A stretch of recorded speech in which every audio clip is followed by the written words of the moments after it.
Okay, so let's get into why your scalp might not feel as truly clean as you think. It's a super common frustration, and you know what? The products you're using could be the problem.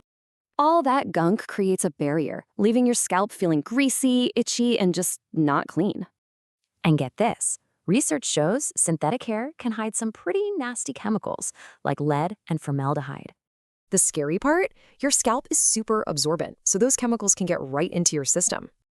Think of this outer layer as a gatekeeper. It's protective, but some things can still sneak past. So what's the fix? Let's talk bentonite clay, an ancient remedy for a very modern problem. Here's the cool science bit. When you add water, the clay's molecules actually get an electrical charge. That negative charge acts like a magnet, literally pulling all those positively charged toxins right out. Unlike harsh shampoos, it detoxes without stripping away your scalp's essential oils. That's the key difference. And it's so easy to do yourself. Just a quick weekly reset you can do at home. And the results? People rave about softer hair and a scalp that just feels better, instantly. You can really see the contrast here. One detoxifies and clarifies, the other just strips and coats.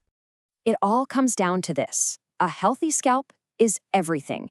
It's literally the foundation for great hair. So you have to ask yourself, is your routine building up or breaking down that foundation?